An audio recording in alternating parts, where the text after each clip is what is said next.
Hello, everyone.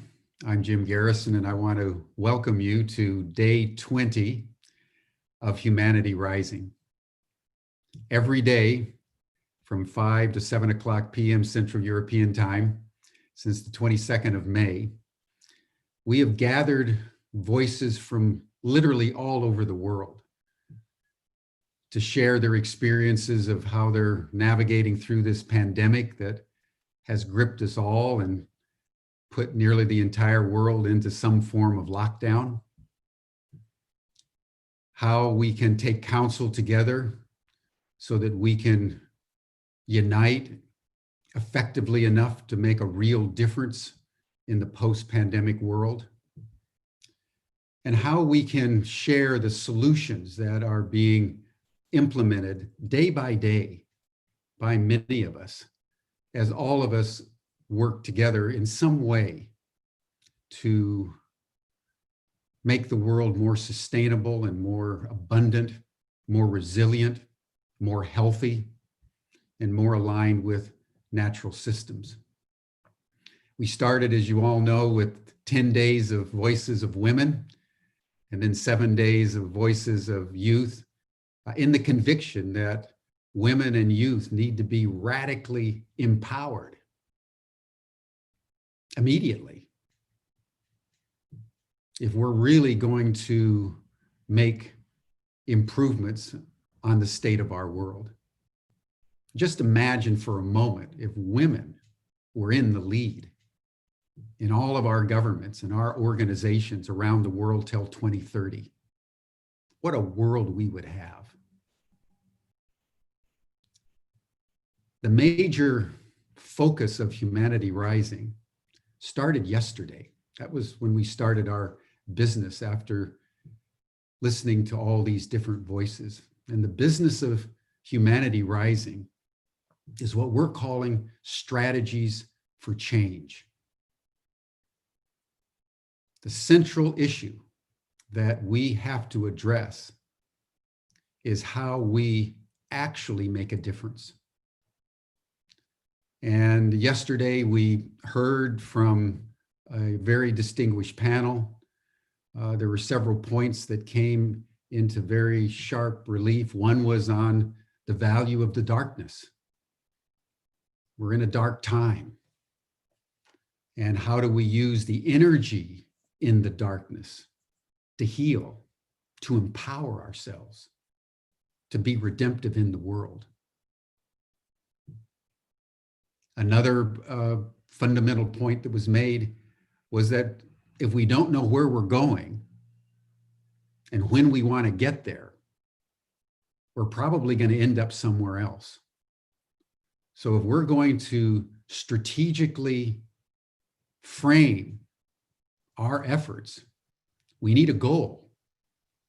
And 2030 is probably as good a goal as any, because scientists tell us that if we don't turn some of these major indicators around, at the center of which is runaway climate change, we could lose the world as we know it. So we are quite literally entering into ground zero. And this next decade is probably the most critical decade in the history of the human species.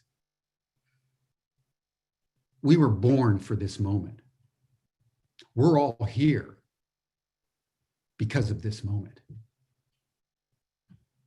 And how we act, how we come together, is going to be the crucial question of the rest of our lives.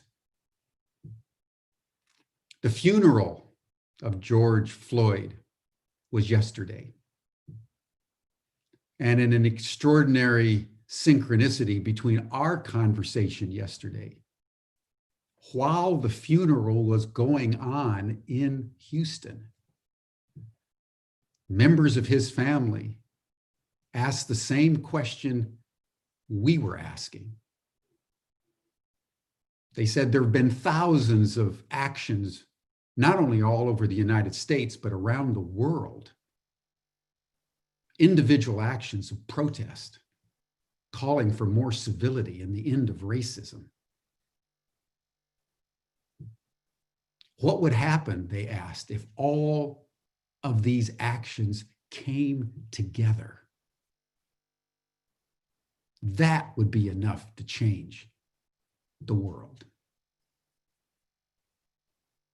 Will we come together? There's not a very high probability that all the groups that protested George Floyd's death will come together. And therein lies our predicament.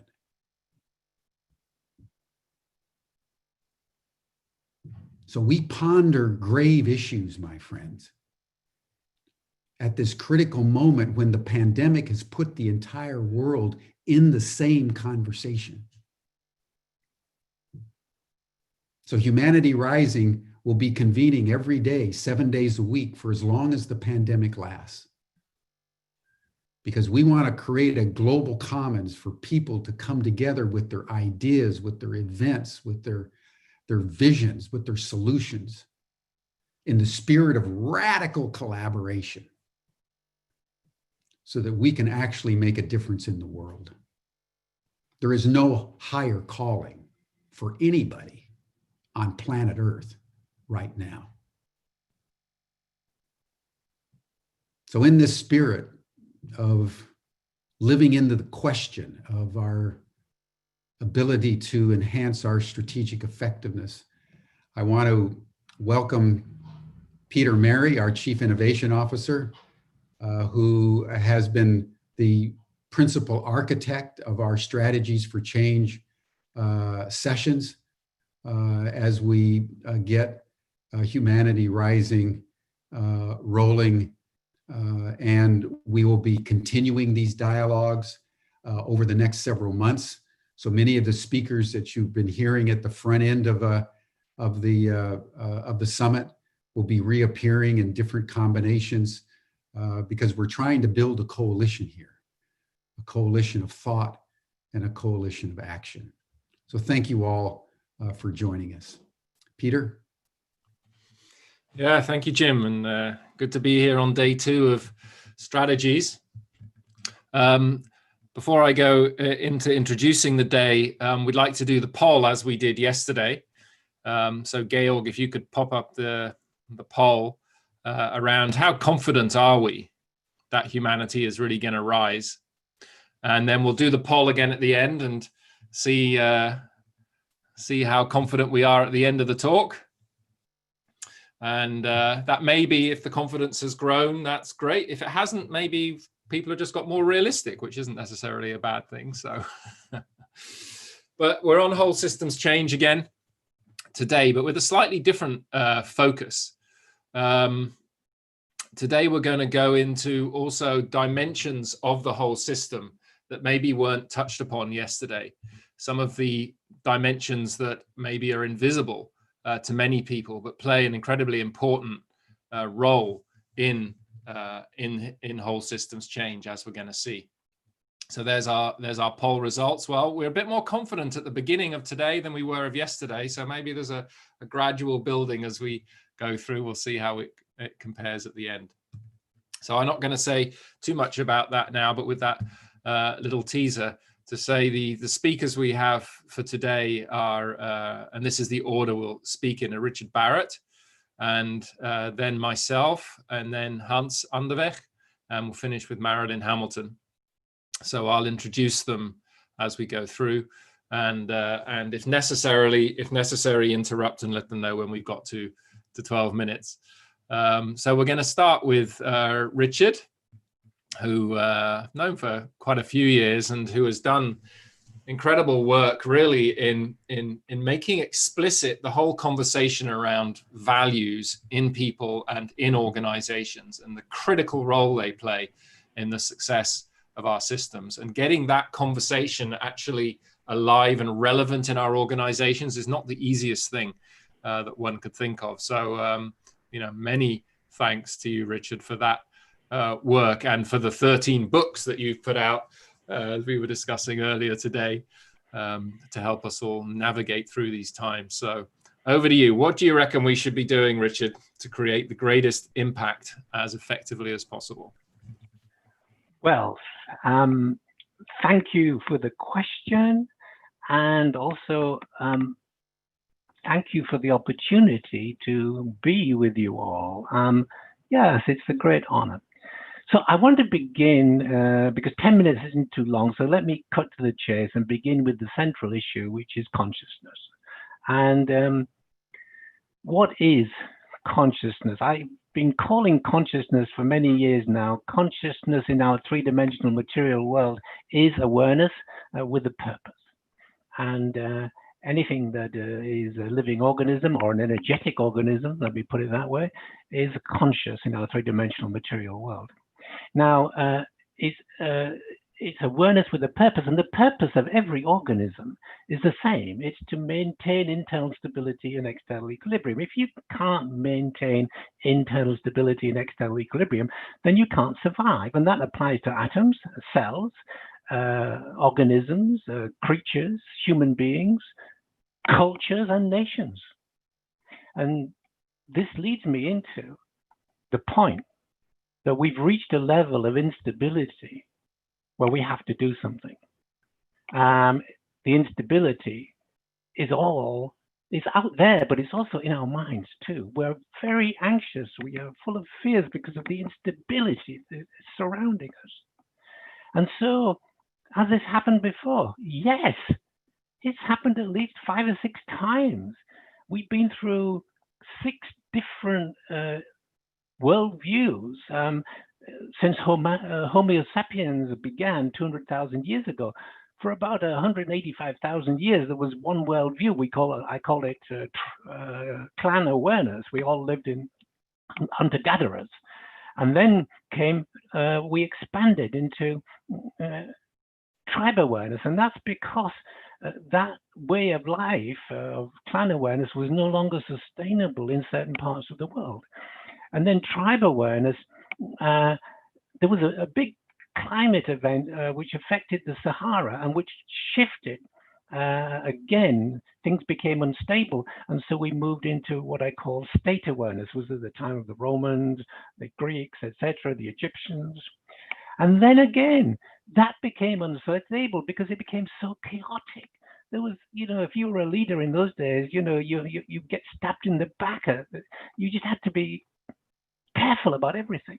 And so we went into, around 2,000 years ago, a new worldview, which I call nation awareness, where some stability came in because we changed our cosmology. We went into monotheistic religions, and this brought an element of moral purpose into our lives. Again, another roughly 1,500 years ago, 500 years ago, we went from nation awareness into what I call, we began to go into wealth awareness. This was at the time when European nations were expanding all over the world, and wealth awareness is with us now, and it's part of the reason why we're going into this climate change issues, because wealth awareness does not pay attention to anything other than wealth. However, after wealth awareness, about 200 years ago, we moved into a new worldview, which I call people awareness. And this is the worldview which has been adopted by the Nordic nations and 1 or 2 other nations, including, very importantly, New Zealand.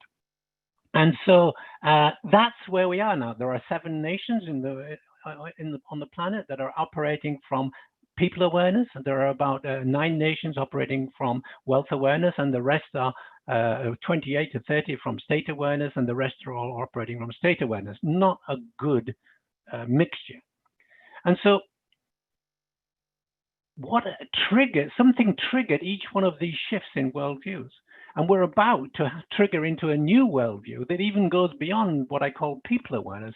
And I'm calling that worldview humanity awareness. It's a vision of the future which addresses the issues that we have. It lifts our sense of identity from a national identity into a transnational identity. We shift our cosmology in each worldview, there was a different cosmology. In nation awareness, it was monotheistic religion. In wealth awareness, it was science, and there was no God in science. There was just random mutations. In people awareness, we moved into spirituality. So what is the cosmology of humanity awareness? It transcends spirituality. I call it soul awareness. If you're focused on spirituality, it's great. It helps in so many ways. But when you're focused on spirituality, you're focused on the journey. We should be focusing on the destination. And the destination, for me anyhow, is soul awareness. What does that mean? It means I don't have a soul. I am that soul. And if we can move into that consciousness, then we can live a completely different life. It changes everything. And what I'm proposing through the Humanity Awareness Initiative, and let me just quickly give you, by changing my background, I can quickly give you a web address where you can find out a lot more about Humanity Awareness. There you go. There's a little, you can see there, the AAHV, Academy for the Advancement of Human Values .global. You can go there and find out a lot more about the Humanity Awareness Initiative. And basically what the initiative is about is it's about creating this new world view. Now, has this been done before? Have we created a new world view before? Yes, I've just explained 6 times, but that happened kind of like haphazardly, spontaneously. But have we actually, has anybody actually created a worldview on purpose? And the answer is yes. In 1850, the Nordic nations, which included Denmark, Sweden, not Finland at that time, but Iceland and Denmark, they introduced a program of teaching young adults something, a program called, with a German name called Bildung. If you want to read about Bildung, there's a great book, The Nordic Secret. But basically, Bildung came about because they recognized that young people were going to move from their little villages and towns because of the Industrial Revolution into the cities. And they wanted to give these people a new way of being in the world, which was much more, which accepted larger communities. And so this program was taught in the folk high schools in these countries right up to the end of the Second World War. Finland started at the beginning, at the end of the First World War with that program. And all of these nations moved into the top right-hand corner of every graph in terms of success and prosperity. And interestingly, New Zealand is amongst these nations. Now, when I look at these nations that are operating at the moment from people awareness, what do I notice? Something that Jim mentioned earlier. Out of these 7 nations operating from the highest consciousness at a collective level, 5 of them are run by women or have women prime ministers. When you look at the next 9, which are operating from wealth awareness, 8 of the 9 have men as leaders. And so why is that? And the reason is because of the way that men are brought up and the way that women are brought up. You see, there is something called evolutionary intelligence, and there are 3 stages to evolutionary intelligence. The first stage, when you have a shock and you have to deal with it, the first stage, you're becoming more viable and independent, stronger and fitter. If that fails, then the next thing you could do is bond together with other people who are experiencing the same shock to form a group structure which is more resilient. And if that shock continues, there's only one more thing you can do in order to survive, and that is to cooperate, groups to cooperate with each other to form a higher order entity. That's how the United Nations was formed. That's how the European Union was formed. And so men are brought up to say, you know, you have to be strong, don't show your feelings. And so they're brought up in this first algorithm of evolutionary intelligence. become stronger and fitter and fight. And women, because they've always, not always, but have been subservient to men for so long, had to figure out another way of getting their needs met. And they realized it was by bonding and cooperating. And that is what has been the big difference in the way that nations have been handling this whole coronavirus issue. So what is the Humanity Awareness Initiative? It's an education program for young adults and for leaders to take them through what was used to be called Bildung, but takes them through the individuating stage of development so that they become viable and independent of all of the structures of beliefs, so their parental conditioning and cultural conditioning, and allows them to find out who they are so they can operate from their values, what is deep in their hearts, as a guidance system rather than beliefs. In a VUCA world, beliefs are pretty hopeless because in a VUCA world, beliefs operate on the fact that what was true 10, 15, 20 years ago is true now, and so the belief works. When things are constantly changing, you need a higher order guidance system, and that is values. And that's why I've been promoting values for many years. Over the last 25 years, I've been promoting values in organizations.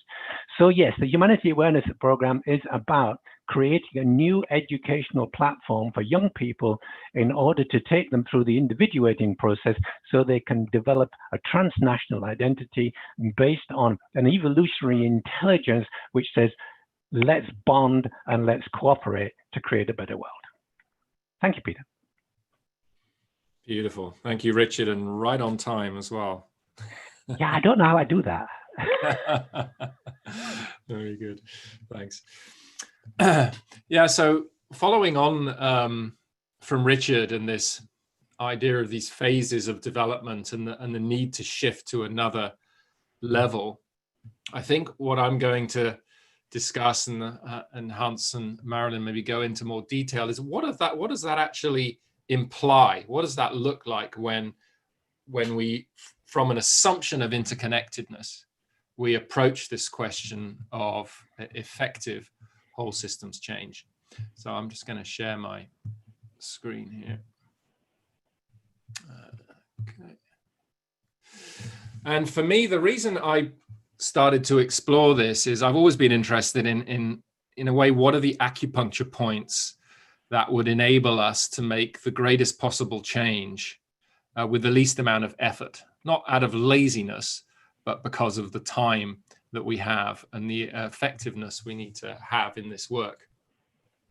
And one of the conclusions I've drawn after studying much of the science, spending a lot of time in PhD research and things, is that we have a lot of us a blind spot to a critical element of change, which we maybe are more familiar with at the individual level.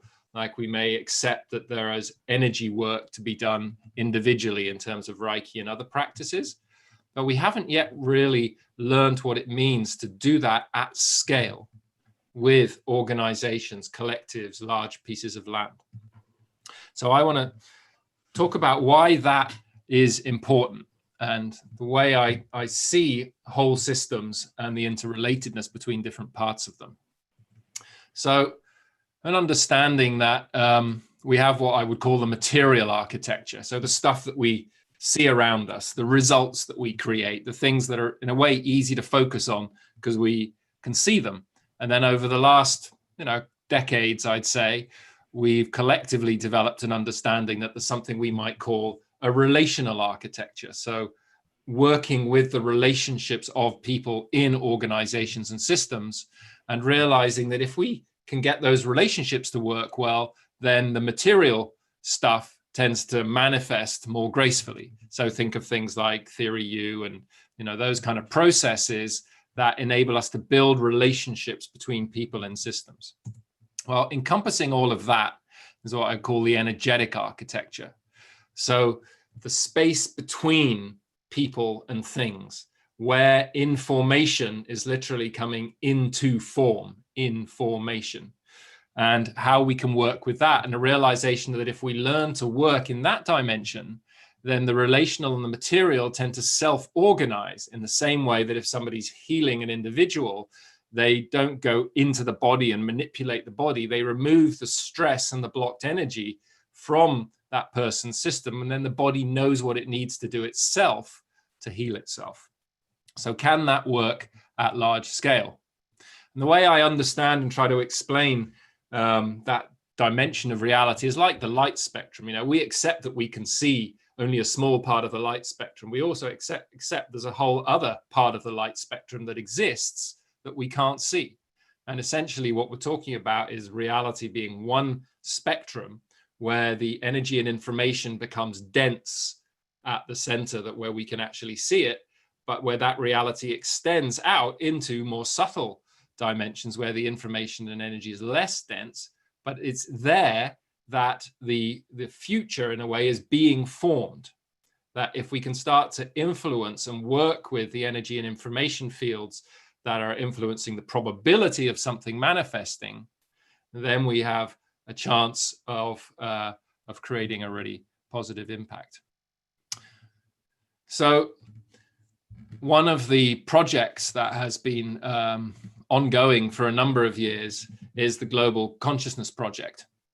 And what they've been doing is tracking information fields from different points around the planet to see what happens around certain events. And for example, just before the planes hit the Twin Towers, the Global Consciousness Project apparatus picked up a perturbation in the information fields before it actually manifested in the real world.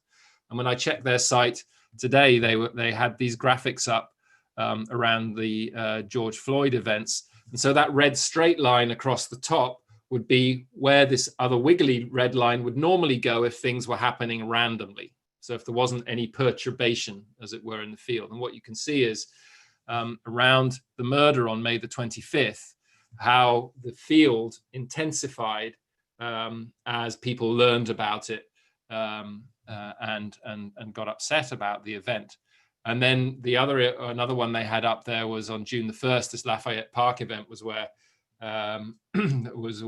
Trump cleared this park of protesters so that he could go and wave a Bible in front of the church, etc. And you can see how the influence that had on the field. So what we're noticing, what this is showing us, that there is indeed a dimension of reality that we can't physically see, but definitely is related to what is going on in this world around us, and that we can actually measure and track.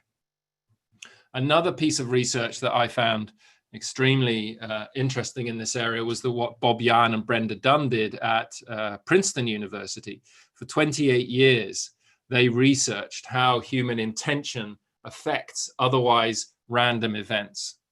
And they were publishing these in all the proper journals and everything. And every time they were challenged to increase the data, do it more scientifically, etc. So they kept doing that.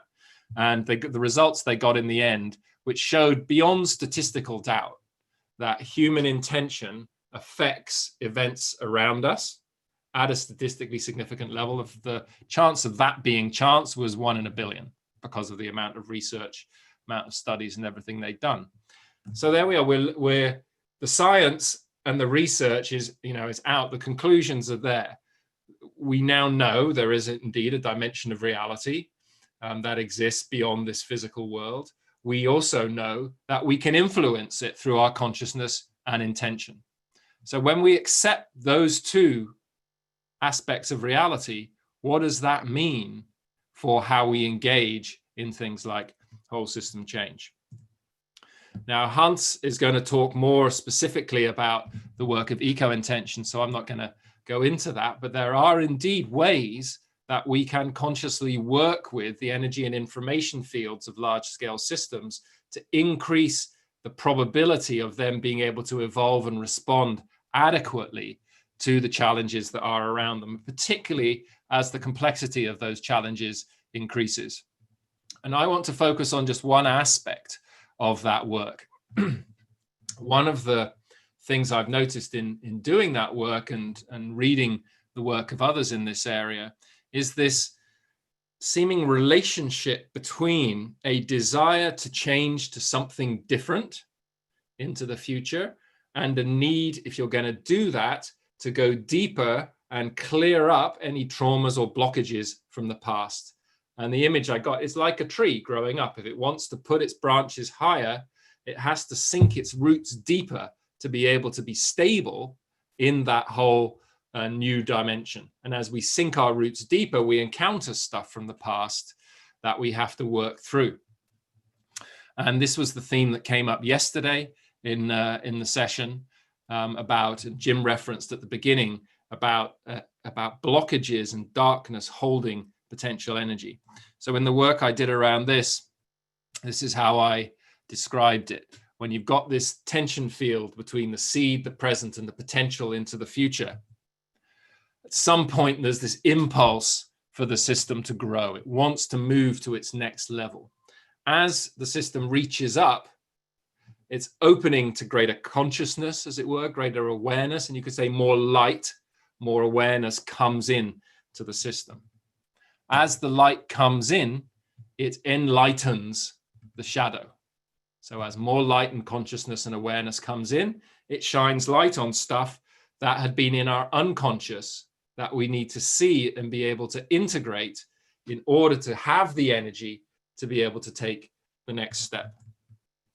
So in that process of engaging in this shadow, in these traumas, in this past events that are holding us back, it releases the energy that enables us to grow forward. And I believe that's what we're seeing at the moment in terms of the current events, traumas from the past related to race, but also fundamentally with the ecological challenges, a deep trauma that we have, particularly in the West, but then we then exported elsewhere.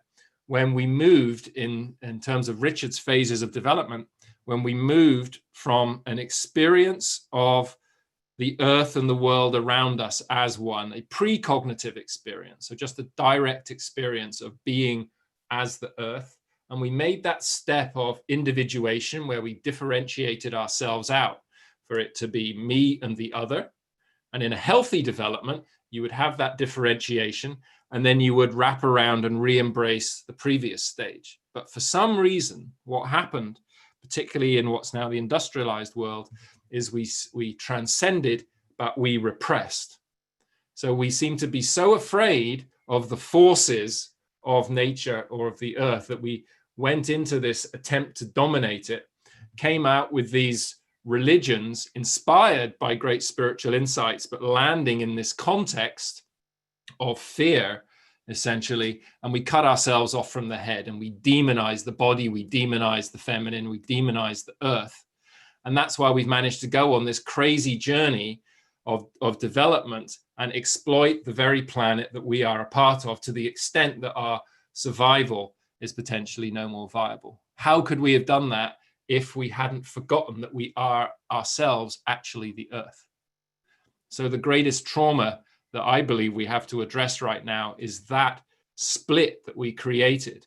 And until we actually really feel again that level of integration with the planet that we are, it's going to be very hard for us to get the energy to make this next step.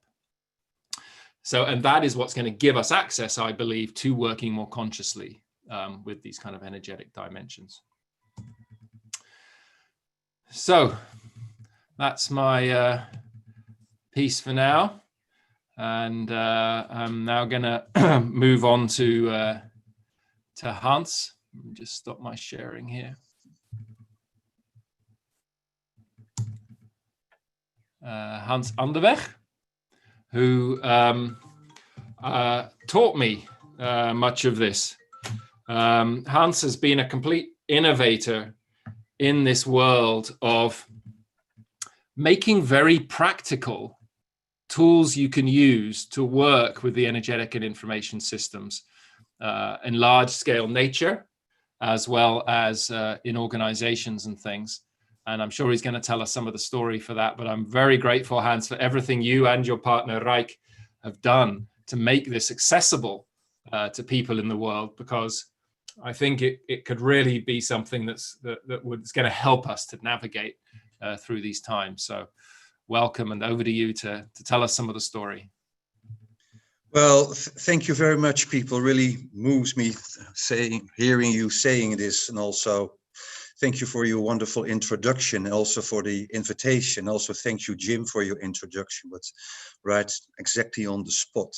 And I hope my my talk will give hope, because I'm very hopeful, and because I know we can change the world and also apply large-scale energetics. So let me share my screen and make this more visible and take you along and tell you this story. After so many years of research and application, we will do this.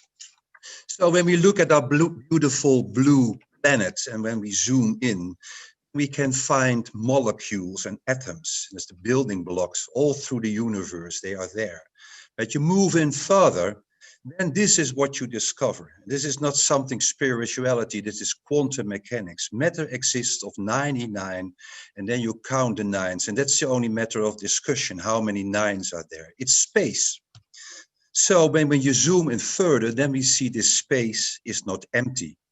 Quantum mechanics says this space is filled with so-called zero-point energy. And this is very interesting that also the ancient people already tell us for millennia there's a kind of life energy. They call chi, prana, mana. And now they discovered it's exactly the same thing what is there. So we're talking about the same thing. So you really can say this means everything is energy. Everything is life energy. Also what you explained, Peter, in your talk about this energetic structure. Energy is the foundation of everything. And when you get the foundation right, then you can also get a good building. But it also means everything radiates energy.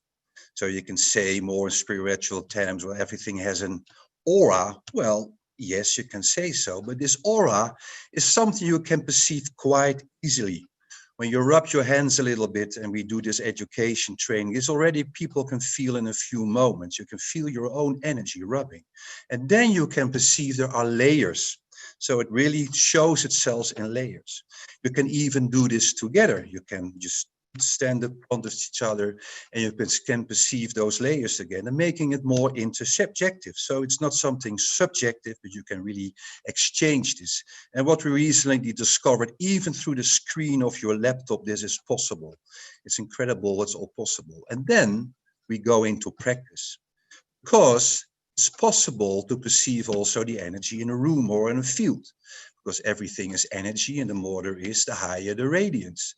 So that means when you can perceive this, what you can and can learn, and there's a high radiance, you can already predict that plants will grow better, a forest will grow better, people will be more healthy, we have a better, clear communication like this. And when the energy is low, like on the right hand, well, you have struggles with plant growth and also being healthy in the room. So already you then can tell something about the conditions people working in or plants are growing. And now the whole thing is you can improve this. And how? Well, so there are fields with energy.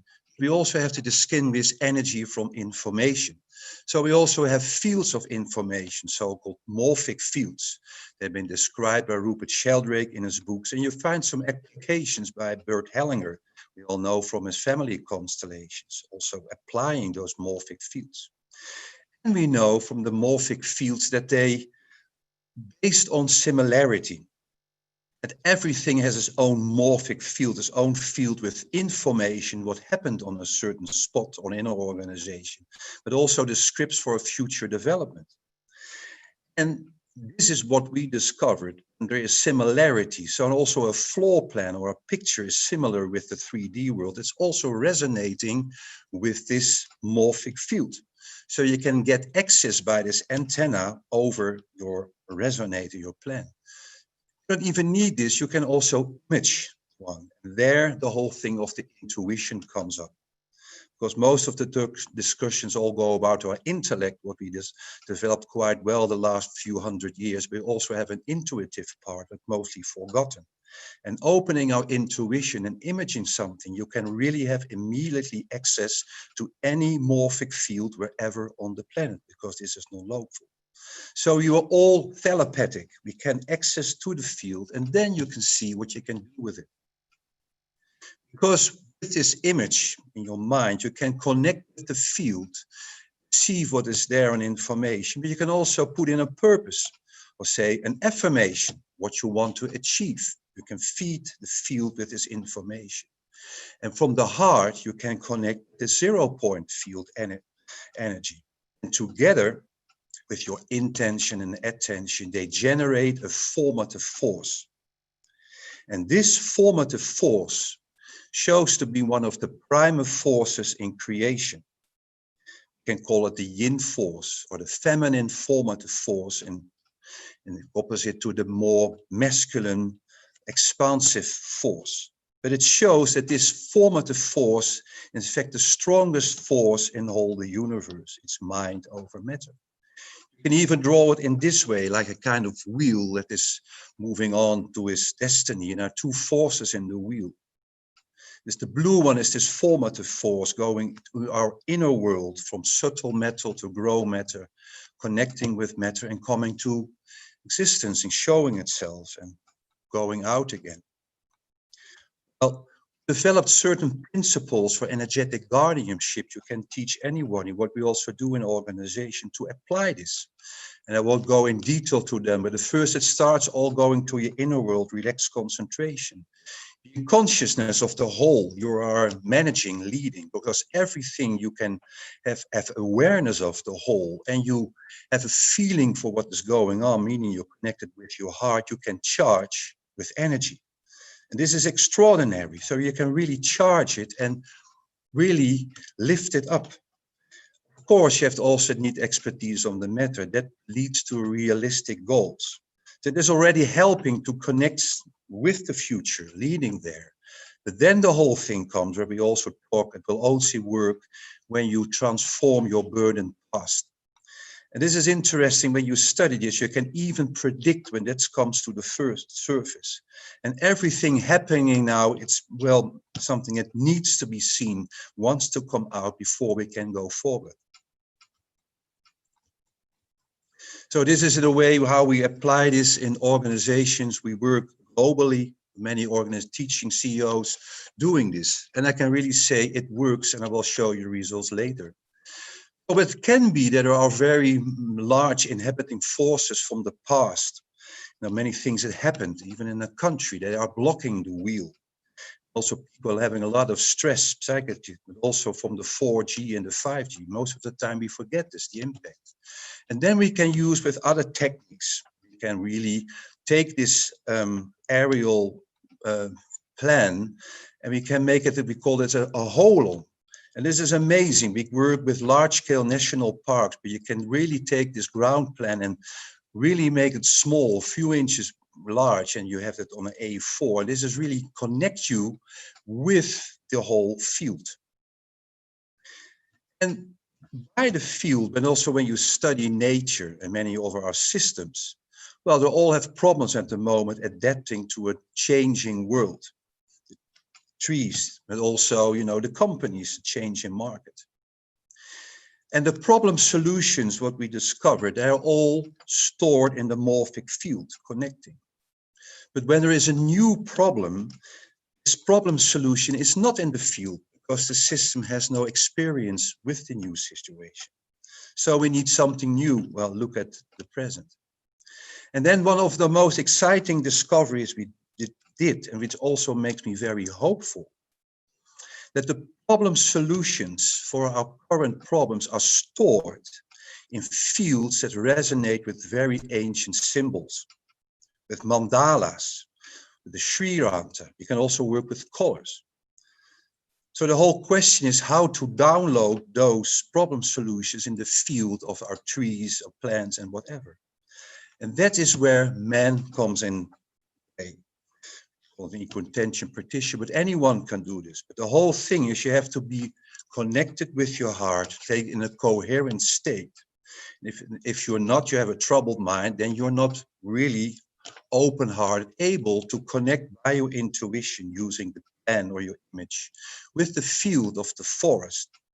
And on the other hand, with the field of the mandala. And if the problem solution really in the field can solve the problems of the trees, then you can really have higher insight coming from your sun, like we say. You can know it, you can feel it, and you can show it with a dowsing with a pendulum. So you can use mandalas, you can use the Sri Yantra, you can use colors, we can work with fractals, what we do, we can work with the flower of life, and everything has its own effect on energy. This is all described in my 2 books, In Resonance with Nature, The Universe Loves a Happy Ending. And we know it works. You can apply this in the economy, ecological systems, but also in organizations. And of course, it should work. We did research over all the years. We had questionnaires, and to make it short, we see green, there is an improvement over the year. And when it's bold, it's even significant. This is a study in 31 projects all over the world. It was another year in 27. And we have these projects all over the years. We have improvement, and it really does. And the most exciting thing is you can learn this. So we have a 4-year vocational training, and we have people from all walks of life, from all kinds of religions and ages. They graduate and apply this themselves. Together, we work on the largest scale you can see with all the practitioners who work in the project, Help to Heal Europe, in certain so-called important acupuncture areas. Here, for instance, Slovakia, Hungary, and Poland, where we also work with inside teaching this, how they can perceive the energies of the trees and how they can really connect with the field and really feed it with their intentions for the forest. So it's really a good cooperation with people from all over Europe. And we're also working online at the moment, offering online modules, people for learning this. And this is an 8 Zoom module starting in September. We'll give you the first tools applying this yourself. So we can really say, you know, the old kahuna, the wisdom keepers on Hawaii, they always said truth works quite easily. We can really say energy works. Mind over matter works. And yes, we can change and heal the world. I know this after 25 working in this field and so miracles happening. So we are really made to be great. But the change can only be sustainable, and that's what I agree with Richard, if we change our consciousness, transform our collective burden past, and you see this is happening at the moment. And we have to open our hearts. Also, our hearts are essential, and then to live in harmony with our planet and listening to Gaia. So thank you very much. This was my contribution. Thank you, Hans. Great. A lot in a small amount of time. So do take, time to check it out if you're interested in the details, but it's extremely powerful work. And the thing is, it works.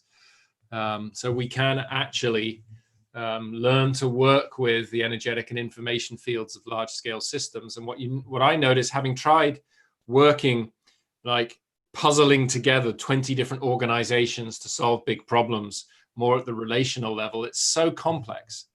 Once you start working at the energetic level, you notice there's all sorts of synchronicity, and the system does start to organize itself. So we don't have to try to engineer and pull it all together, but we need to make sure that the information, the information fields literally are clear, and then the system can start to self-organize, which means the change happens more quickly and also more aligned with the rest of life and the impulses around us that none of us can hold in our cognitive mind. So it's very, very exciting work. And my pleasure now to introduce a very old friend, Marilyn Hamilton, who has direct experience of working on this with Hans, but has spent many, many years working with what she calls integral city. So how you can transform our human habitats into ways that are life affirming for both people and planet. And Marilyn currently helping to lead the college at Findhorn, an amazing eco-village up in Scotland. So Marilyn, thanks for joining us, and I'd love to hear your story.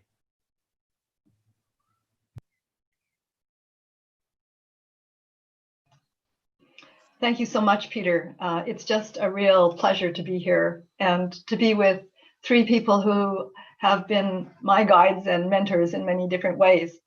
I also want to start off by saying thank you for the invitation to be here on the 20th day. It seems to be a synchronicity for me because I just published a book called Urban Hub 20.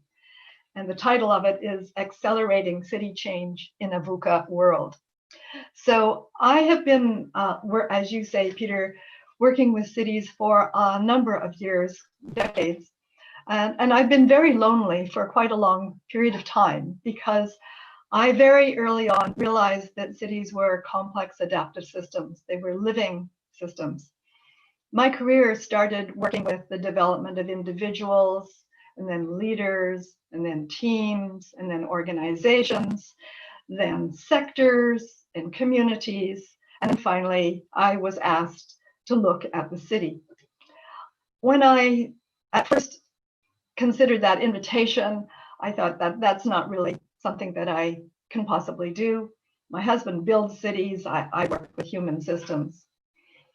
So after a certain time of contemplation, it came to me that perhaps I could consider looking at the city as a living system. And once I did that, a whole way of rethinking the city opened up to me, basically reinventing the whole operating system of the city. And as I said, I've been very lonely for a long time because not too many people want to think about cities from the perspective of consciousness and culture, plus the behaviors and actions and infrastructures that they're usually willing to look at. But one of the first people that influenced me to think that I wasn't too crazy was evolution biologist Elizabeth Sahtouris. I've now published 3 books in the series called Integral City, and I've republished the first one in the 2nd edition. And I invited Elizabeth to give me a foreword. And I'd just like to read for you the way she started the foreword, because it helps, I think, to explain what I was seeing when I was looking at cities. She says, looking down on Earth's surface from an airplane, whether by day or night, our cities look remarkably like cells, nucleated cells, with their obvious nuclear downtown hubs, scattered smaller concentrations of buildings like cell organelles, flowing transport systems, extensions into the surround like the pseudopods of amoebae. This has struck me again and again in flying around Earth as an evolution biologist and futurist, seeking answers to our big questions on whence we came and where we are headed, all the while teaching my evolving take on them. Eventually, I realized that cities were indeed living entities, and now undergoing a rapid evolution comparable to the origins of the nucleated cells they so resemble. So when Elizabeth and I met each other, which we did probably, 15 years ago or so, what I discovered was that she thought about cells as cities. I thought about cities as cells. So immediately we realized that we were working with the fractal image. Elizabeth goes on and speaks in this foreword about something that I believe Richard and Hans already referred to, that we are going through a huge transition time now, but it isn't the first time that life has actually had this experience on Earth. Elizabeth talks about this as the nucleated cells transformation, then the multi-celled creatures, and finally cities. Hans made reference to holons. And this was one of the ways that I was able to start exploring cities as complex adaptive systems. I too considered them to be holons, whole systems. And what struck me that was very different from cities than nations was that they could be seen from space. And you could actually see the boundary of a city from space. And this let me see that this was really a powerful way to rethink cities as being energetic hubs. Several of you have also mentioned that cities, or you mentioned acupuncture and the energy of acupuncture. So as I came to explore individual cities, I then pulled back and thought about the globe as a whole. and I came to think about cities as acupuncture nodes along meridians of energy for the globe. And this has become more and more a real way of accessing what I call the invisible of the city. Because I use systemic constellation work. You put up Bert Hellinger's work for families, but I use them at the city scale. They, of course, can still be used for family and organizational scales, but I wanted some way to see the invisible of the city. And I was speaking to a colleague in the Netherlands yesterday, and she was saying when she thinks of the globe, somehow she's inside the globe, looking up and out into the cosmos. And for the first time, she realized that something that had occurred at a systemic constellation that I did for the city of Amsterdam some years ago now, when I was a representative in that constellation for the spirit of Amsterdam. And the voice that came through me as the spirit of Amsterdam said, I have been here for millions of years before humans came into this city. And I got this image, as Anna-Marie was talking about, looking up from the center of the globe and out to the cosmos, where I could see that these acupuncture points are actually embedded in this seed of what Gaia herself is evolving. A few years after I had published my first book on Integral City, I called it Evolutionary Intelligences for the Human Hive. So I borrowed from biomimicry to start to give us a picture of the whole city. I was driving to a conference and I heard James Lovelock being interviewed. Lovelock is the author of the Gaia hypothesis. And the interviewer was saying, well, I guess you're not have a very good opinion of humans, considering all the damage they have done to the globe. And he said, on the contrary, he cut it right off. He said, humans are Gaia's reflective organs. I just about drove off the road. And the reason was because I got this huge intuitive hit that cities are Gaia's reflective organs. And we as individuals are cells in those organs, our organizations are organelles. So I have been carrying this powerful image that cities are living systems, and then had these affirmations from Elizabeth Sautwurst as a biologist, Lovelock as a physicist, that cities actually have an evolutionary destiny, as you're talking about.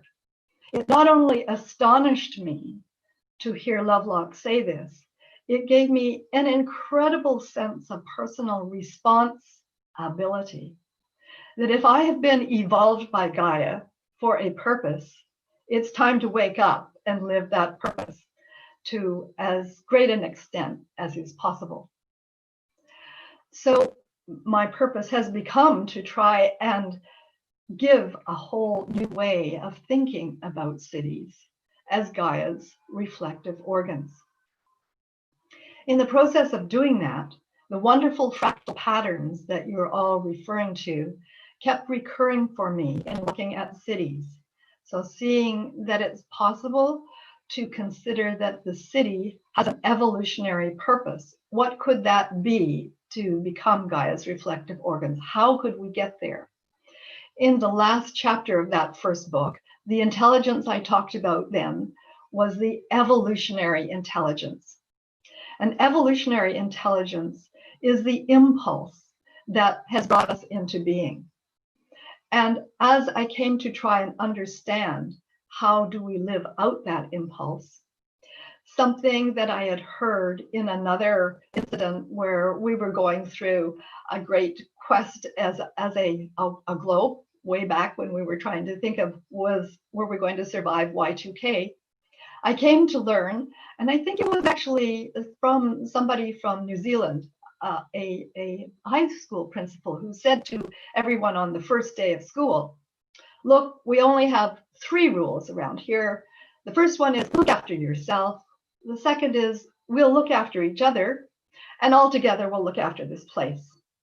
And I went, oh my goodness, that is the process that we need to actually bring another scale to in the city. In order that cities may become Gaia's reflective organs, I believe we need a master code of care.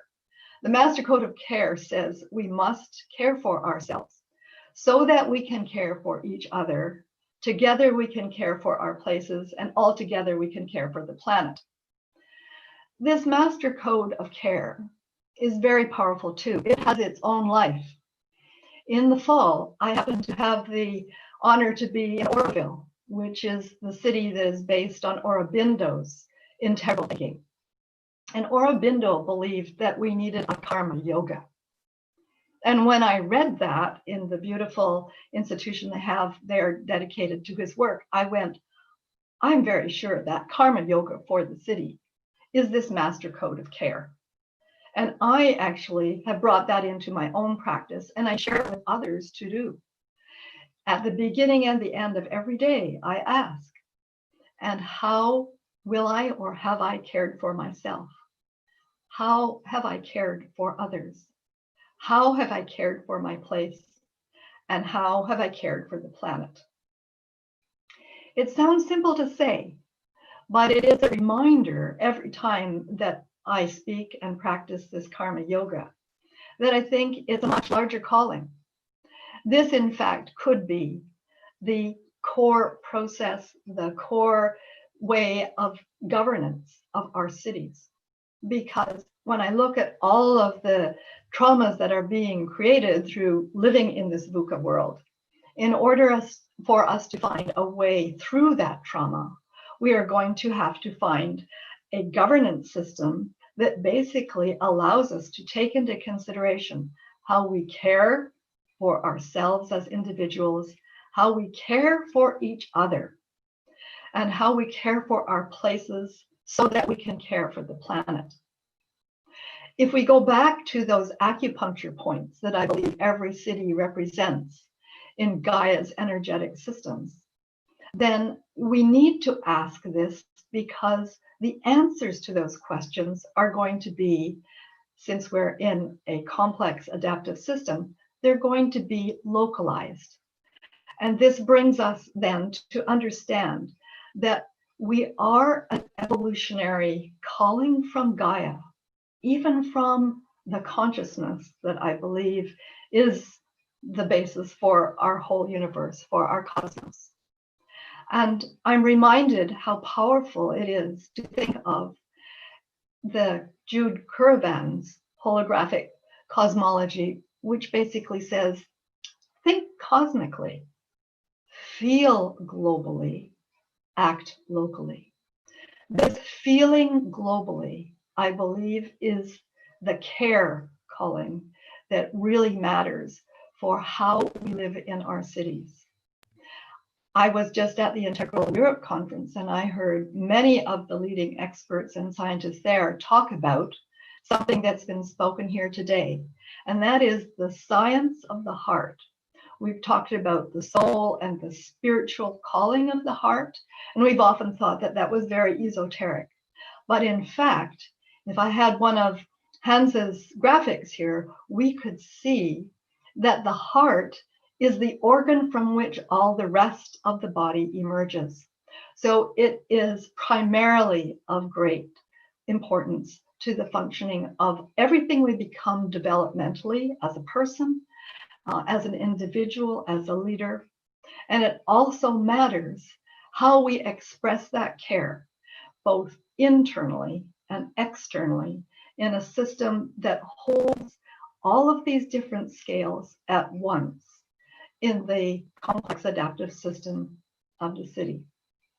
So I believe that we're now at a stage where this transition that we're going through is calling our cities not only to act locally with great wisdom, and I call upon them to think and consider this karma yoga as the core wisdom for which they can actually reinvent themselves, but also to reach out along the meridian energetic systems of these acupuncture points and join up to learn from the other organs, other reflective organs on Gaia's being, and so that we can learn together and connect up our energetic systems. I'm going to try to wrap up, Marilyn.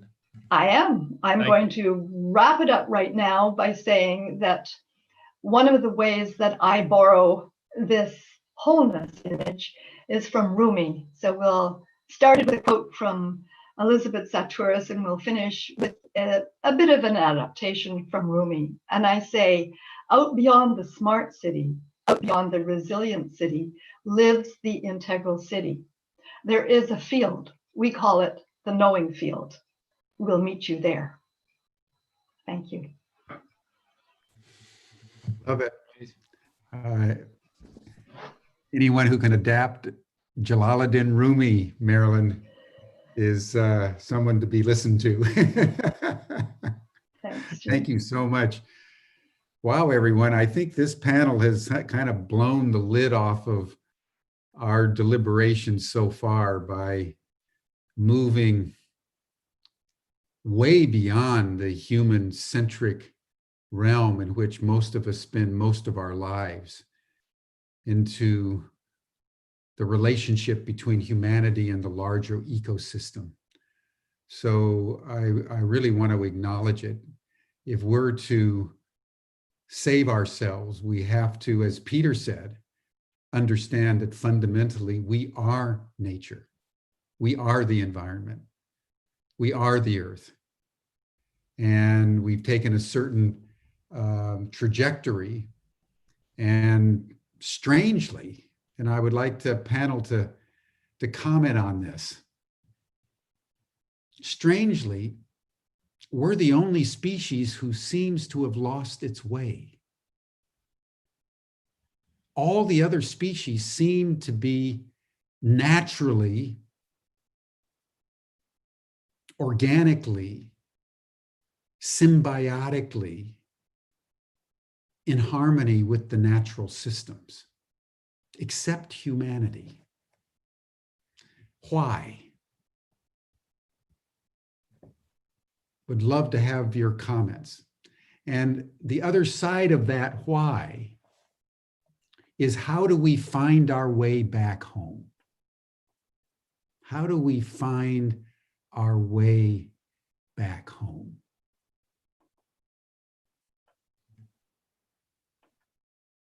You want to start, Hans? And Peter, I'd love to hear you on this. Marilyn, and then Richard. I mean, this is a rich question. This is a rich dialogue. Let's get into it. I was literally thinking also about the same thing, Jim. So thank you for bringing this up. But when I'm a biologist from my background, so I studied nature. And what you perceive in nature from all animals, perhaps not the dolphins, but they are in the moment, and they respond to things happening, impulses, and taking the next step.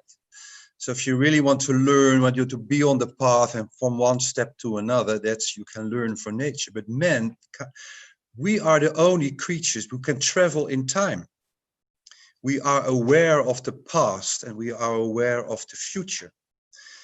And most of the time we are not in the present. We're always there. We are preparing for the future, all the dates we want to have. So that's also, that gets lost.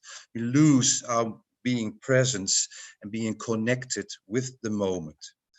And also I think we develop, and Richard knows a lot more about this, to use the planet for our purposes, not to cooperate, but to be more, we always say it's eco above ego. And ego is your home, where you come from and where you return to. Here's your body, your home, but also the planet. And I think ego took over, but we thought we could greedy what we could gain into the future. So this is my answer to the question. I don't know, somebody else has to add something to it. And just before we move on, Hans, because you've done such extraordinary work in this interface between the human and the natural systems. And in that sense, you're a true shaman, because a shaman speaks the language of nature and the language of society and bridges the two. I mean, what would you say from your experience in healing ecosystems and nature, what's the way back? What can humans do to reestablish the kind of relationship with nature that many people would like to have, but because we're so disconnected from nature, we don't even know how to begin? You know, there are people that go into the supermarkets that don't know that milk comes from cows. They don't know that eggs comes from chickens. They just buy eggs. They have no sense of the interconnectedness with things. How do we, what would you tell us about how we find our way back home? Well, Jim, I think it's extraordinarily simple, and that's why we're all overlooking this. So when you study life, it's been for several billion years on the planet, and you bring it all to 12 hours, then man is coming on the stage well shortly before 12. But I think really this whole creation of this planet was organized as a kind of party. Mother Earth, Gaia, is organizing and having us as our most honored guests coming on the stage. And I think the only thing what we need to do to say, wow, how beautiful this is. And this is really so simple. When you do this, working with energy, and I've trained this my students, you can really connect with a plant. And you say this from the heart, you can feel in the energy, it's all open up. It's so beautiful. And this is what it needs. And then everything will develop. It only needs our acknowledgements from the heart. And you can see it, all the animals were coming back to the cities. They are not afraid of us, or are afraid because of all the noise. But when we hold back, you know, the dolphins were swimming in the canals of Venice. There were animals in all the cities. When we talk about cities living, and yes, they invite Gaia, you know, but we have to calm down, shut down. And this is Corona. This is what it is. Good. Yeah, sometimes it's just as simple as bowing at the altar of beauty and realizing that we're in the middle of it. That's beautiful, Hans. Thank you. Peter, what's your comment on all this? How did we get lost and how do we find our way back home? Well, the way I make sense of it, starting from this basic point that we are the Earth, is that at some point we decided as the Earth, wouldn't it be interesting to be able to look back and see ourselves and start kind of reflecting on ourselves as the Earth. So as the Earth, we developed this this individuation process that became, you know, the reflective human. Now, when you do that developmentally, you have to take some distance from the thing you were part of to be able to see it, right? So you get a subject object, otherwise you can't see it. And in that experiment, for some reason, and I'm not quite sure why that is or how that happened, but it didn't happen in all parts of the world at the same time. But in what became the industrialized world, when we started to reflect and see ourselves, we moved to separation. So we got to believe that we were separated in that process. So this experiment of the Earth to start to see itself, you know, went in an interesting direction, because suddenly this part of itself that was seeing itself believed itself to be separate and forgot its interconnectedness. And the interesting thing when Hans was talking about time is that that's also the moment that linear time emerged. So linear time is not a permanent feature of our reality. And when we existed more in the kind of tribal context, we experienced it as cyclical and circular. So that whole thing that took us out of the present and the connection into a timeline was something that came with that same moment of separation and split.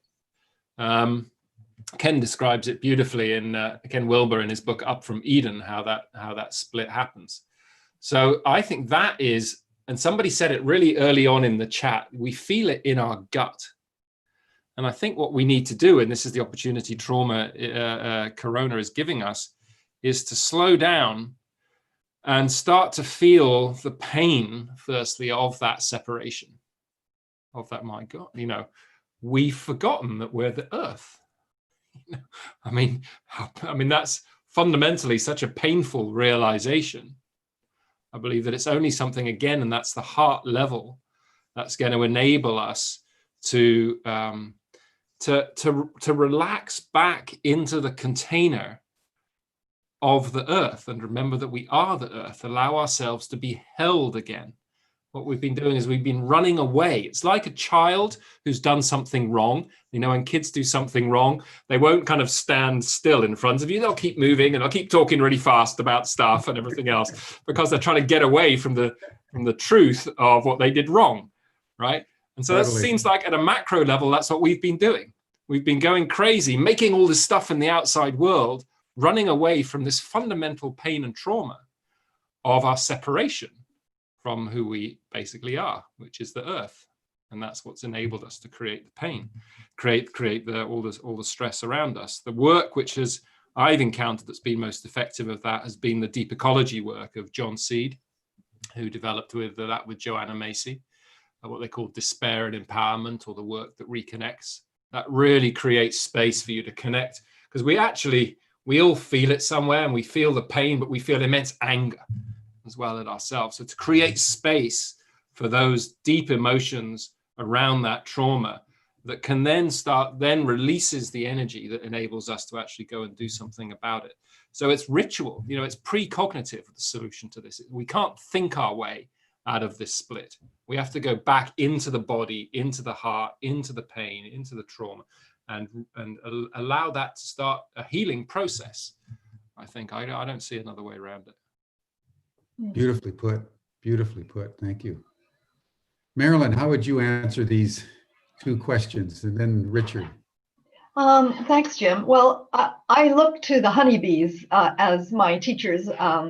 So one of the things that the bees have figured out, and they're not incidental teachers. They've been around for 100 million years. So if you do the math on that, they've been through a lot of change. And what they figured out is that they not only know how to keep care of the hive, but in pollinating their ecoregion, they're constantly creating renewable energy for themselves for next year and creating the whole life in the ecoregion. That's what I call a double sustainability loop. And I think humans need to discover that for ourselves. Instead of being competitive, we not only have to be cooperative and collaborative amongst ourselves, but with our ecoregions, and start to actually see how it is all afloat. And I really feel that's important and critical for, as you were saying, to get way past the fact that the milk comes from stores. No. All of our food, all of our energy systems, we need. Oh, you're breaking up a bit. Yes, it looks like Marilyn's internet. Marilyn, are you there? I am. Can you hear me? Yeah, it seems to be recovering. So let's give it a try again. You were just the last two sentences, I suppose, broke up. You can start from there. I think we may have lost her temporarily. Marilyn, we'll circle back to you. Can you hear me now? Oh, there we go. Yeah.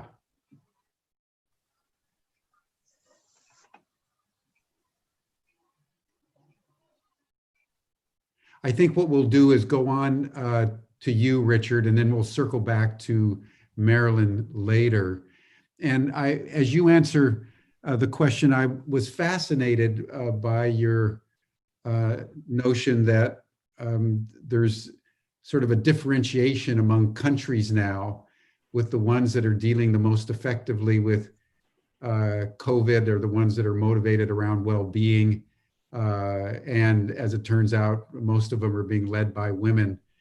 In terms of the way back home, that feels to me to be a worthy goal for us to learn more about. So could you go into more detail? I mean, I'd love to hear you on how we lost our way, but I'd love to hear more details of countries organized around well-being in terms of the way back home. Okay, three topics here, very fundamental, important. First of all, who are we? You don't have a soul. You are the soul. And when the soul incarnates into the embryo, it's living in this world of four-dimensional energetic awareness, which is a sense of oneness and connectedness.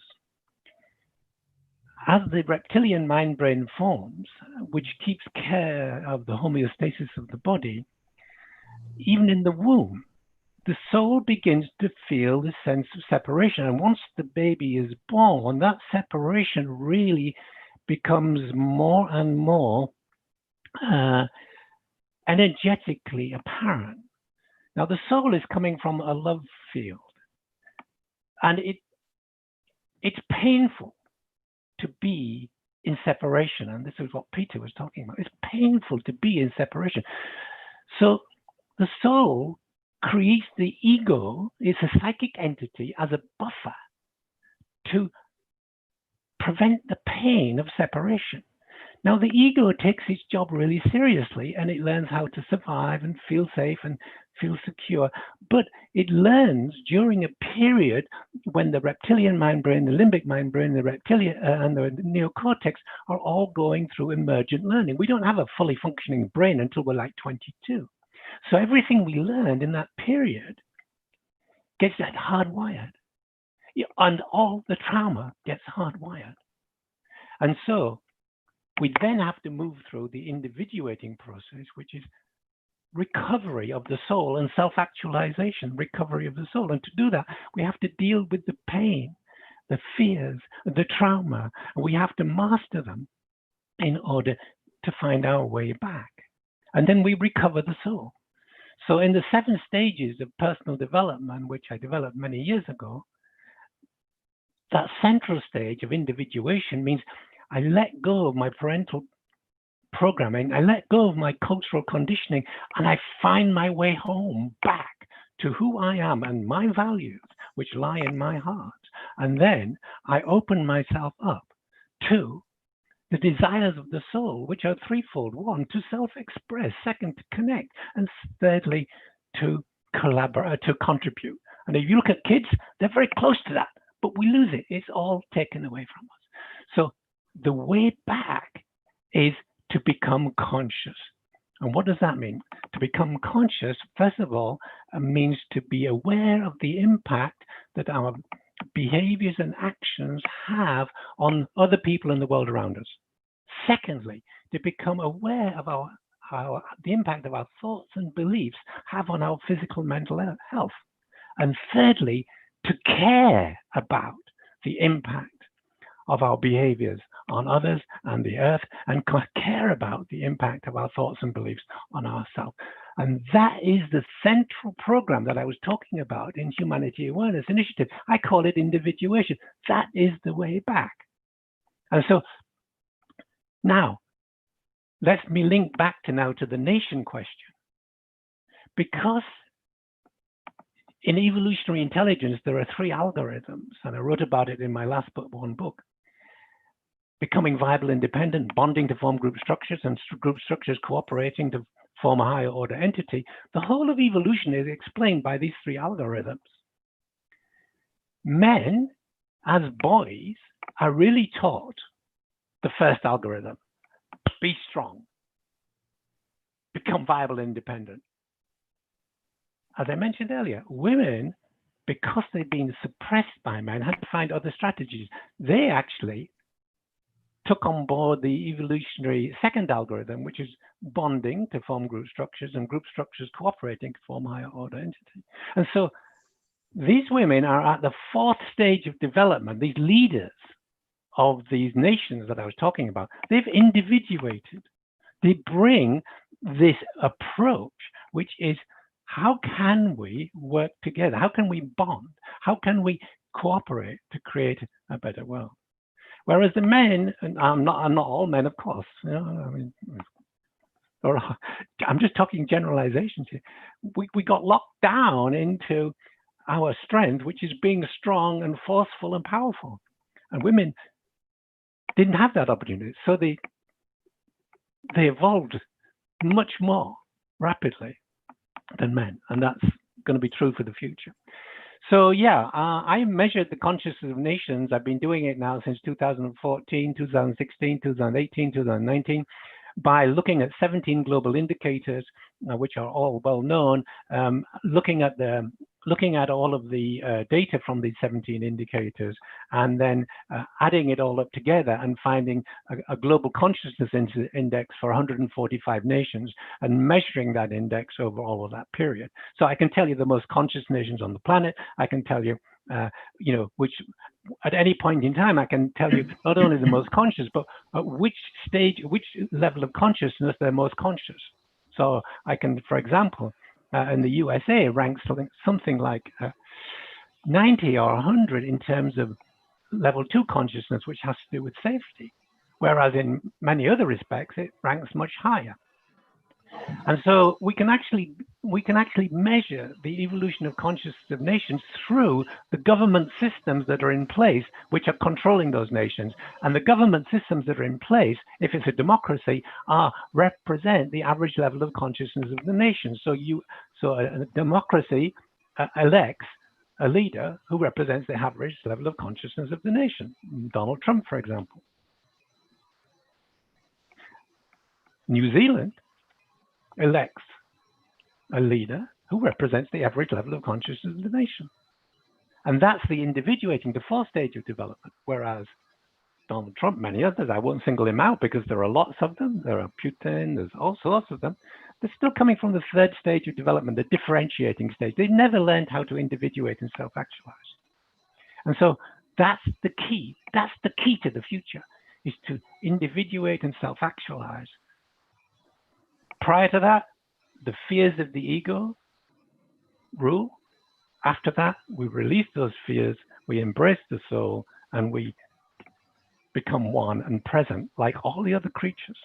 We become present because all of those creatures have a collective soul. They never had to form an ego as a buffer. They never got to that stage.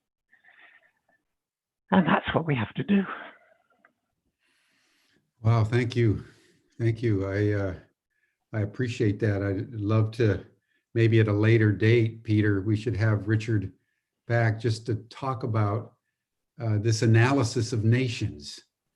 And because you're absolutely right, there's a vast distance between the election of Donald Trump and the election of the young woman, I forget her name, Jacinda. Yeah. Jacinda? Jacinda. You can find all that on my website, Barret Academy. It's all the data's all there.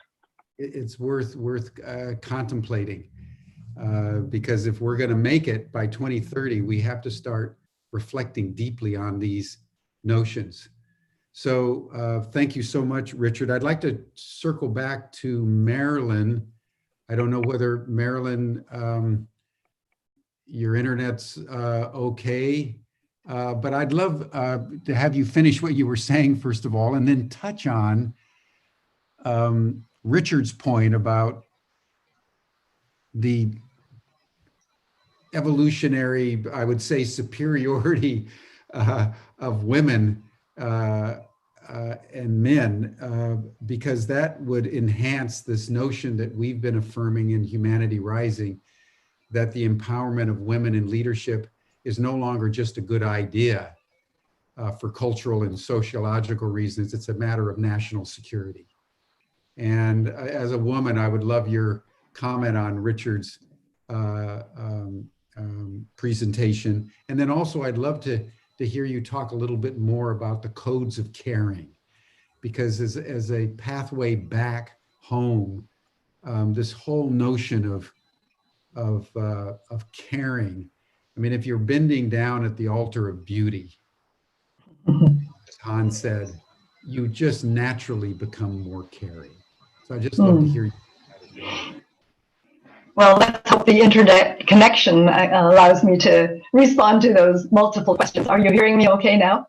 Yeah, it's a little crackly. Yeah, Marilyn, maybe if you disconnect your headphones, that might give us better audio.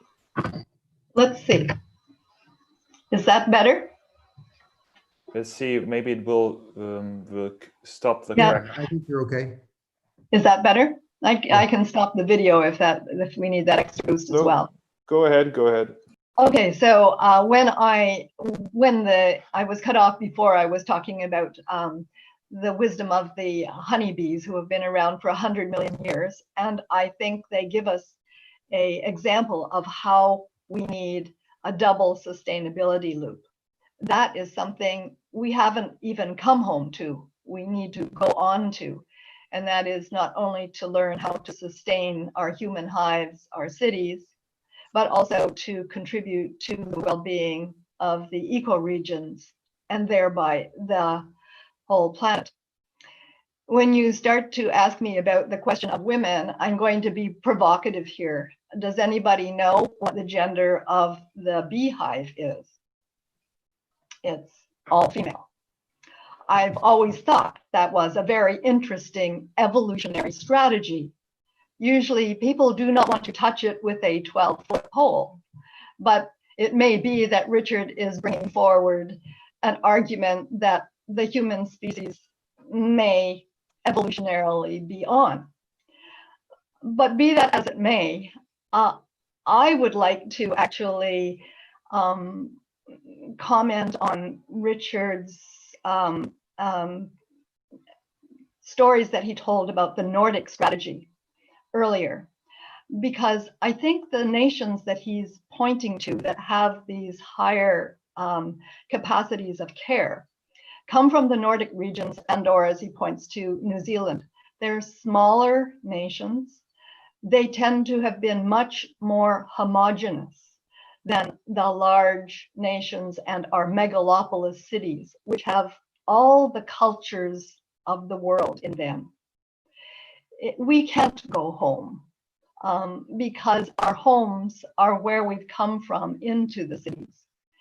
It is why I believe cities are going to evolve our new governance systems. They are not only mosaics or melting pots, they are vessels of evolution. And they are bringing all of these different ways together so that as a species, we can wake up to what you're pointing to, I think, Jim, and that is the care. We must care for each other. And I think that one of the big challenges we're facing now when we see the cities boiling over, not just from the virus, but also from the racism issues, is the othering. And that I think that the trauma that we're experiencing comes from our too often tendency to other the differences. If you want to talk about beauty in the garden, everything is other. One flower is a different shape, a different color. The trees fit in, the grasses fit in, because they've all found a niche. And I believe that the human species has many, many beautiful, beautiful niches now. And so the way home, I think, is going to be embracing who are our sisters and brothers, our mothers, our fathers, our whole ancestries that have brought us here as a lineage, and which lie before us in our children and our grandchildren. So that's where I'm seeing that evolution is inviting us to go.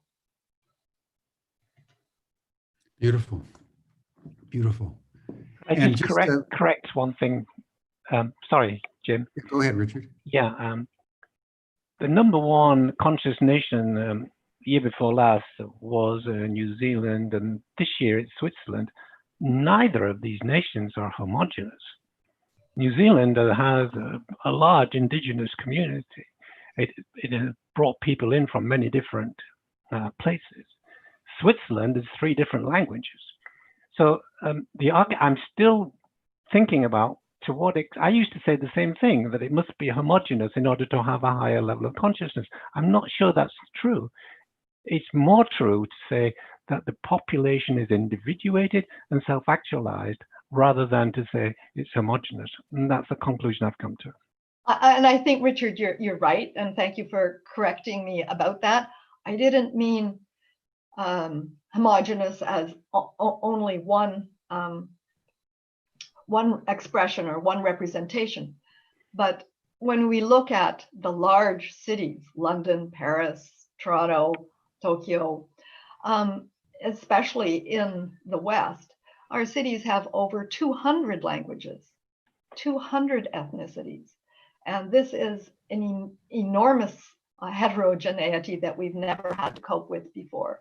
And I think when we look at, is this impossible to do? The thing that cities inspire me about is when we look at the climate challenges that we were grappling with before the virus, it was the cities and the city associations that came forward long before the nations signed on to working collaboratively together. So that's where I'm seeing hope from cities. Yeah, it's a very interesting point that you're raising, Marilyn, is, what in a diminishing time frame is the highest traction point? And I want to just start our final comments around that question from each of you. As you view the world, as you view humanity's role in the larger ecosystem, as we all understand, we have a diminishing time frame to make the kind of difference that we need to make by 2030. What would each of you, as we bring this conversation to a close, what would each of you say for you is the biggest or the most important traction point? Where do we start? Where would we gain the most traction? Just as an example, in the opening session on May 22nd, Nicole Schwab talked about the World Economic Forum taking a commitment to ensure the planting and curation of 1 trillion trees. If you planted 1 trillion trees on planet Earth in the next 10 years, you would probably do more to ameliorate climate change, renew the ecosystem, stabilize the weather, and probably all kinds of other really, really important stabilizing processes that would get catalyzed simply by the planting of that many trees. So that would be an example of a traction point that people can understand. And we're inquiring into this because one of the things that Humanity Rising wants to start putting together over the next 4, 5, 6 months through the end of the year are a series of traction points. People are getting desperate to do something. They're not quite sure what they need to do. The whole global system now has been cracked wide open. We're in the same conversation. If we can come up with things that are simple to understand, globally scalable, kind of radically effective wherever a person is, like planting trees, that's something that would, I think, be useful to everyone. So in closing, starting with you, Hans, and then Richard, and then Peter, and then Marilyn will give you the last word. What would you recommend as the traction point? To be aware that it's mind over matter. Our thoughts create the world. They do. So we create the weather. We are not aware of how our thinking is accelerating at the moment the climate change. It's a self-fulfilling prophecy, so to say. And we have to connect with our intuition, with a more feminine feeling part, and listen, because nature is full of answers and we only have to ask for it and to receive, and to literally roll down our intellect and screw up our, roll up our intuition and open up And this is what I say, it's so easy because the answers will come. There's so much help out there, wanting to help from the spiritual world and in nature, but we have to listen and to calm down. And that's, I think, very easy. Powerful. Yeah, if I was to summarize you, Hans, today, it's beautiful. Adore beauty and calm down. Beauty will come to you because that's what it does. You know, it's all there, and we're running and running and being outside of the wheel, but the destiny is in the pivot of the wheel. That all teachings learn us to come to ourselves, connect with our heart and open up, you know, and be in this point of Zen, of zero, or whatever. And stop doing running. It's there. Listen, it's be giving to you, and practice forgiveness, because the whole road, what we have done, it should have been done. It was all planned. You know, also where we're there, so we have to forgive ourselves, and Mother Earth will also forgive us. It's true, you know, and open up, and the answers will come. Yeah. That's all. Beautifully put. Beautifully put. And as you say, even during the pandemic, in just a few weeks, nature was coming back into the city. The animals, the dolphins in Venice. She wants to help. Yeah, but everything has consciousness. Yeah. And you can communicate with everything. That's what we teach, and you can.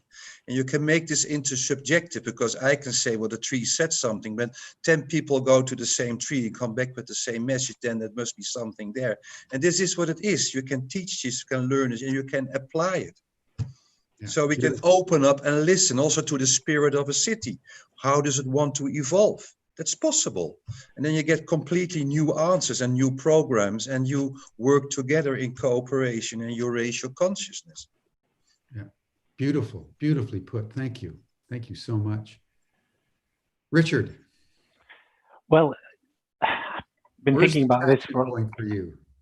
I've been thinking about this for a long time, and I've come to the conclusion that it's fundamentally about education in 3 different levels.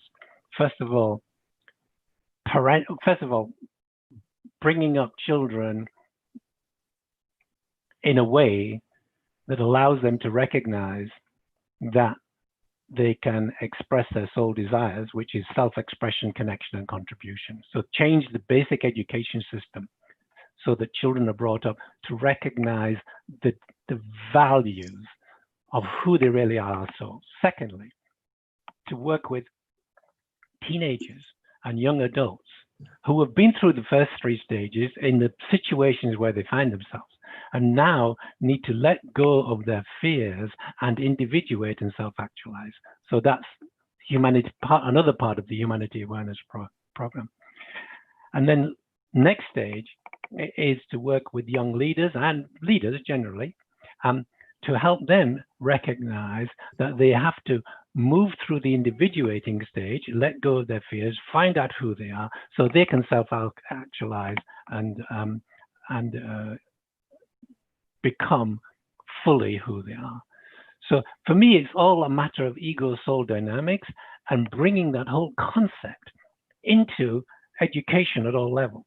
Now, why start with children? Because those are the future generations.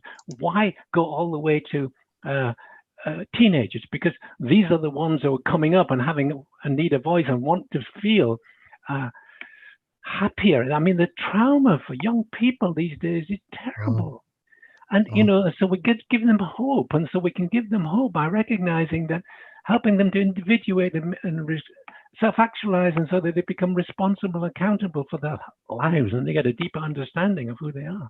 And then, you know, the slightly older leaders who actually have influence. And we know the difference. I've been working in organizations for 30 years. An enlightened leader creates a culture where everybody feels cared for. And the unenlightened leaders just extract everything from their people and the planet. And so we have to make people more conscious. That's what it's all about, making people more conscious through education. Beautiful. Well, I applaud you.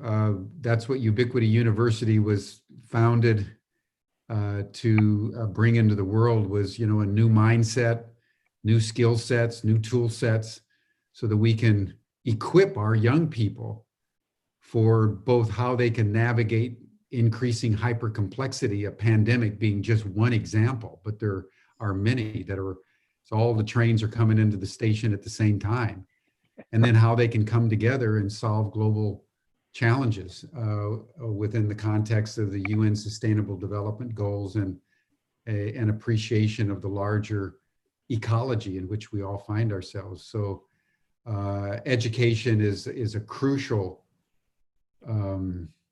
traction point. There's one last point here. Yeah. And that's a group that is formed, and I love this idea. Bringing consciousness to capital. It's called the Future Capital Initiative. I've been a member of that for a year now.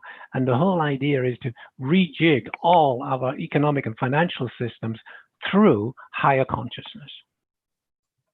And that is, that for me could be a quick win, because there's so much money out in the system, which can be directed towards projects of higher consciousness. And so future capital is something, Jim, I think you should be aware about and what they're doing. And sure. It's bringing consciousness to capital.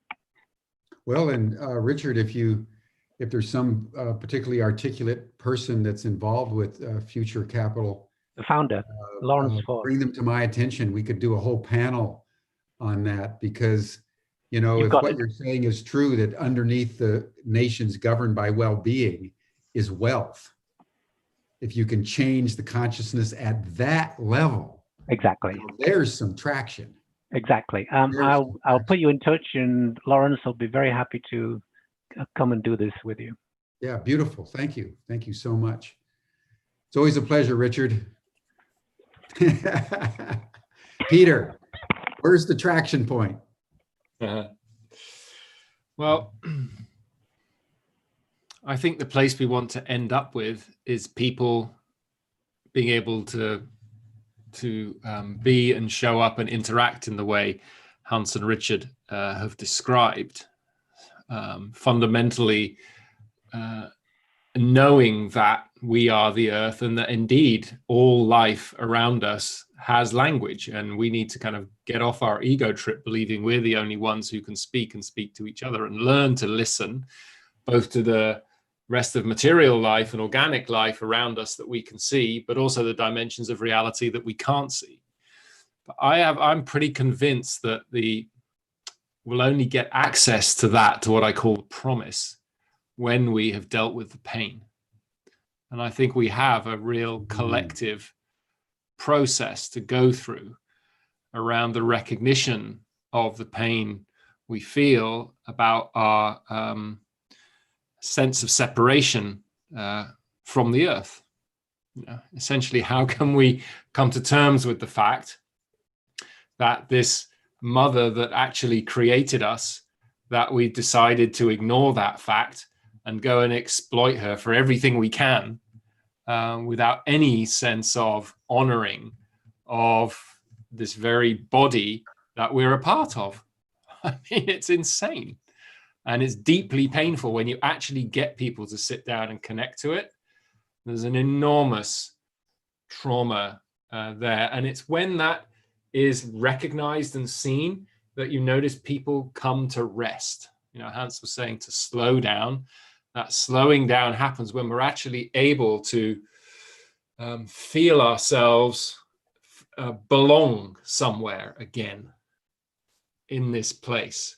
And it's from that point, as the heart opens and we're not trying to run away from the heart with our head, that we're able to access the information fields that exist in nature and that exist in the energetic fields as well.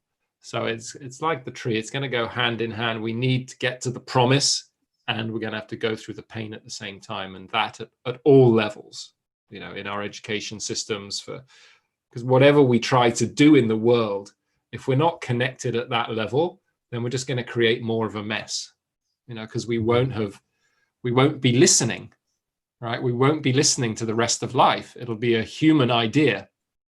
and we won't be picking up the information from the places wherever we plant our billion, trillion trees. There's all sorts of things that could go wrong with that if we're not listening to the earth, and the rest of life that's out there. So that's for me, that's the key. That's beautiful.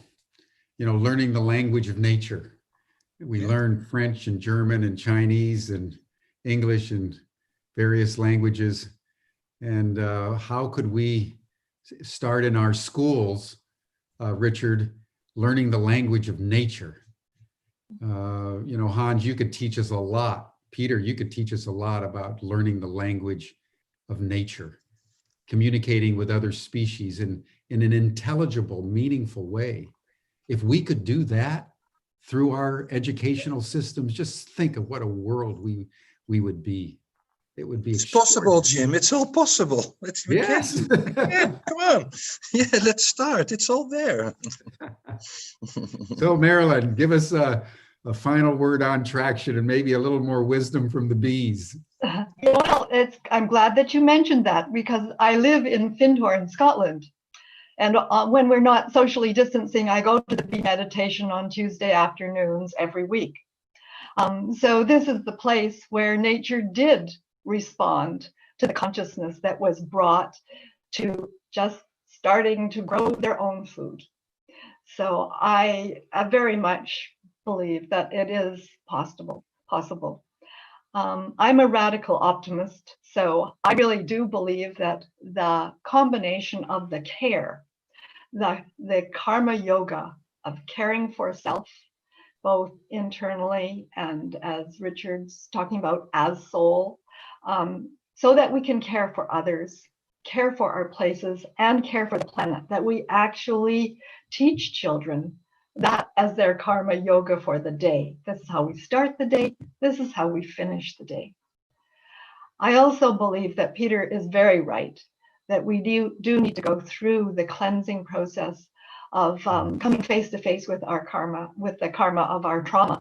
So without actually doing the trauma work, I agree with Peter, we're not going to be able to adequately care for self, others, place, and planet. Because when we take the care and put it in all the context of the scales that we're talking about, then we do actually then create the capacity that the earth is calling from us.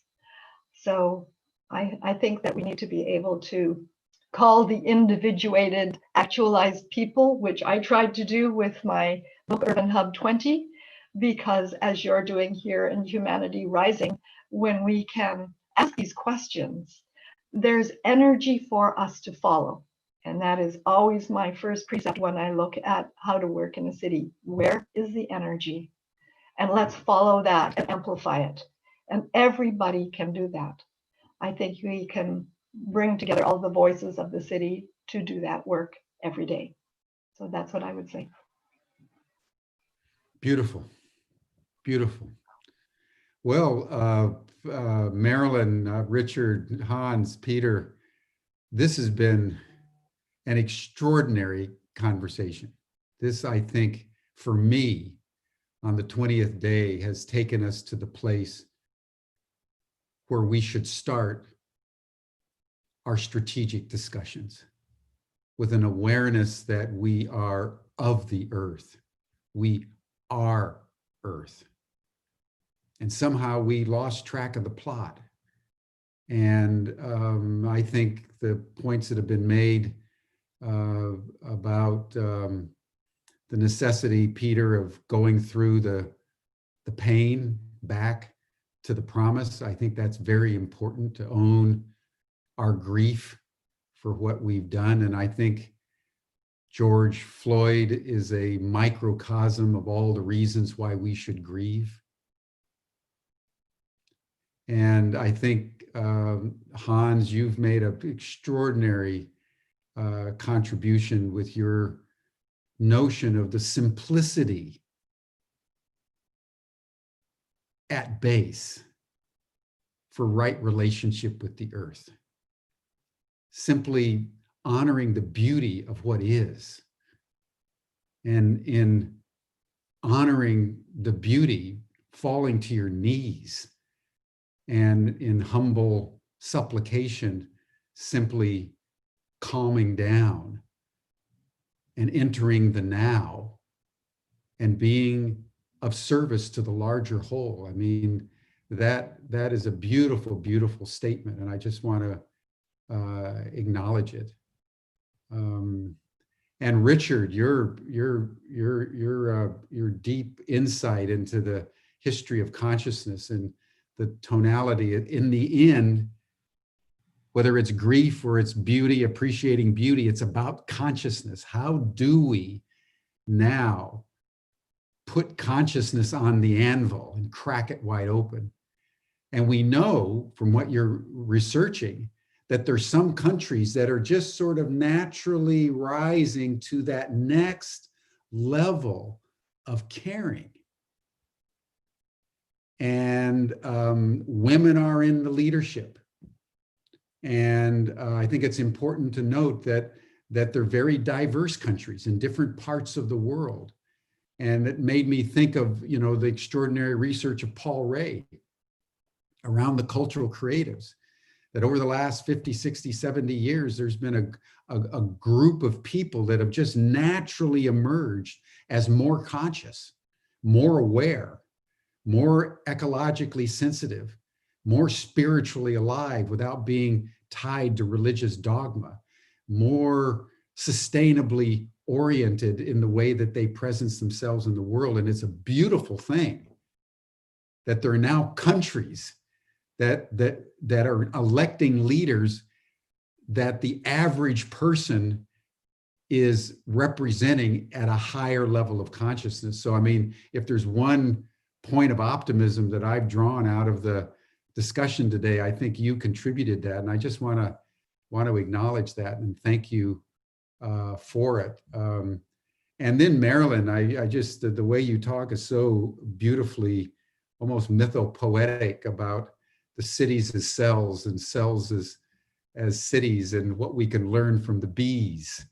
I've been a beekeeper for many years and I love the bees. And just to have you call in this double sustainability.